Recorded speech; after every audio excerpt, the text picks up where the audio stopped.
Thought I'd take a few minutes and just kind of record some observations on playing guitar, where I'm at in the journey. I've heard it described by a number of guitarists on YouTube, where you are in your guitar journey. And I think that's a great description because I'm not sure that you ever come to an end of what you can learn and develop as far as playing the guitar. Just kind of wanted to share some of my observations on it. Some of the things that I see now that I couldn't see early on in my playing. First, I think if you were learning guitar and learning music at the same time, they're two separate things. It's difficult to pick them both up at the same time. And what I mean by that is, so the guitar is probably one of the more difficult instruments just because you have six strings, right? So you can play more than one note simultaneously, whereas a lot of other instruments, your wind instruments, things like that, you can play one note at a time. So you can play full chords on the guitar, and the setup is not, with the strings, is more, I think, complicated to understand than the piano. I've seen a lot of theory explained on the piano, and I think the way the keys are laid out makes it more obvious visually. So some of the things that I've learned or reflect on as I went through learning guitar. One is you're just going to have to take quite a bit of time to move from the level where you're thinking of strings to where you're thinking of chords, right? So for instance, A minor. So you've got to think of that versus, and you have to start with the strings, right? So A minor is okay, you press down the first fret of the second string, the second fret of the next two strings, and you leave the A and the high E open, right? So first you have to kind of build that vocabulary. You start from the letters, which are the strings, and move into chords. There's A to D, but you have to be able to get to the point where you think about that. That can take a while, right? Because you've also got you have to learn and build the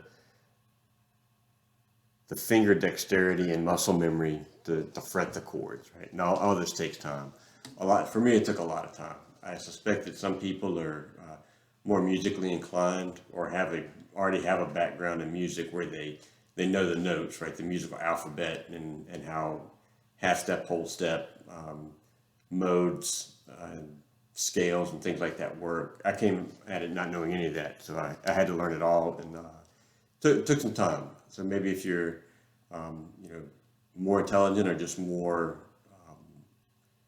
musically inclined, it may come to you faster. Another thing I noticed is that there's a lot of ways to conceptualize different musical concepts on the guitar, right? One for me that took a very long time to begin to grasp is modes, and it's explained a lot of different ways. To me, the one that made sense is parallel modes, right? So consider major, minor, relative major and minors. So for instance, you've got G major and E minor. They're relative major minor. So same chords, same notes, just different tonal center, different root. And modes are the same way. But for me, I am able to understand modes much better when I think of it as scales, right? So I kind of understand the major scale, and then every mode I just adjust to the major scale. So say for the minor, you've got the major scale, but you flatten the third and the seventh. I think that's right. I think you may flatten also the sixth for the natural minor. But that worked well for me for understanding modes. That taking a starting point of the major scale and then adjusting that, so I've got a reference frame, and then everything else is built and understood from that reference. I understand the relative major, minor, and how the modes work that way, but for me, it just the concept is much more usable and makes sense to me, thinking of it in scales. Another thing is the cage system. I think that it's a good starting framework, but eventually you just have to know where all the notes are. So if you can think in terms of notes, and for each note being a root, and then where the third and the fifth and the different intervals are from each root, kind of where they follow the patterns on the fretboard, strings to one another, then you can begin building the chords and understanding it that way. I think that tab is a shortcut to get you playing some things very quickly, but I think it only takes you so far. You get to the point where it's like, oh, string 3, 14th fret, 12th fret, and it limits you, right? You have to be able to eventually start thinking in notes, intervals. To me, that's one of the best ways to visualize it. The root with the intervals that are associated with it, or relative to that root, because then you can transpose to any key. Just know where your roots are, and you can move around that way. With the cage system, again, it's a framework to start you understanding that. But I see, and I think I'm starting to understand it more in its application, playing different chord voicings up and down the neck. One that I've been working with as I've been playing in the Dorian mode, particularly A Dorian, so you've got A minor, G major, D major. And so that's common. You hear it in a lot of songs. I think Mary Jane's Last Dance. I think there was a Red Hot Chili Peppers song. I forget which one, but both use those, the chords, the A Dorian mode. But and you can hear how you can play the different voicings across the neck, get different sounds. So here's your A minor. A little hard to play at this. There we go. And G, D. You come up and you get a different voicing for A minor, G, and D, and back to A minor, G, D, and then A minor, G, and D. So you can play those all up and down the neck and get some different voicings and just get some variety in the music. And I'm starting to appreciate that more. I particularly like the voicings on the high 3 strings, like this A minor here. I think is just a beautiful sound. You can get something similar here. You're playing the 6-string bar rooted, but you only play the top 4 strings. There's your A minor, G major, and then you go into an open D.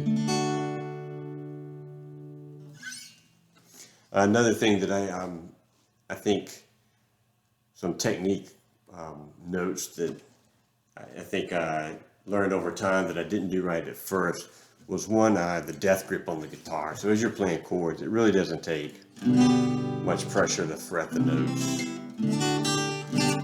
If you're having problems with the notes ringing out, it's probably because your finger positioning's off, or somehow or another you're holding fingers that are deadening the notes. You don't have to press harder. So that was one thing. The other thing is trying to kind of lock your thumb on the back of the guitar in one place. It should really, I think, move around a lot freer, because as you fret the different types of chords, so you got bar chords. So you got the, there we go, 6-string bar here. Your thumb's going to be in a different place than if you're playing the bar rooted on the fifth string. And even 5th string between major and minor is going to move around a little bit. So don't be afraid to let your thumb move around. And the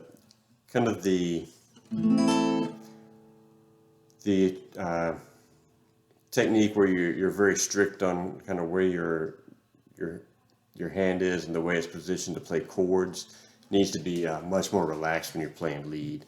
And muting the strings is so important in lead. I didn't really understand that. I was thinking that as long as you fretted your notes and were clean with your picking, that that you would get good sound out of your lead, but it's almost impossible not to hit the strings around the one you're playing. So you're much better off to kind of have your hands wrapped around, and it's okay to bring your thumb over the top as you're playing lead, because one of the advantages there, your fingers are going to automatically mute the strings around the one you're playing. So like here, I'm fretting that one, but the three underneath are muted, and that's a good thing. Right? So I thought that I wanted to be super strict, kind of only the tip of the finger pressing the fret down. But for lead, it's really, I think it's better to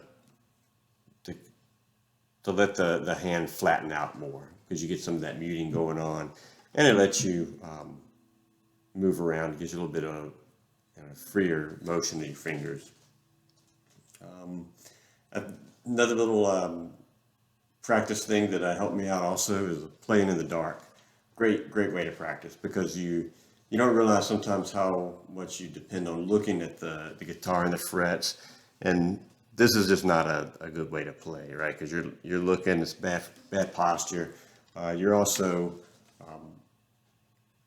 it's not as efficient, right? If you can use just the sense of touch and hearing, I think it's more efficient than if you're trying to use three senses. So a lot of, I think, benefit in practicing in the dark. Also a lot of benefit in just spending time with the guitar and playing, right? Just experimenting. What kind of sounds can it make? What as I move around here and experiment with the different scales, what kind of sounds am I getting? And just really take time to learn organically that way. I think it sticks better, and you'll begin exploring, coming up with things on your own. I think a lot of music is probably never even played the same way exactly. If you'll, I think, listen to some bands as they play particularly the solos, they may not play them exactly the same way between concerts or even, different recordings. So to get too hung up on the exact notes for most parts, it may not be worth it, especially if you're an amateur, just kind of enjoying it. Getting pretty close is probably going to be good enough for most of the parts that you're messing with. So those are some of my thoughts on what I've learned and noticed throughout my guitar journey.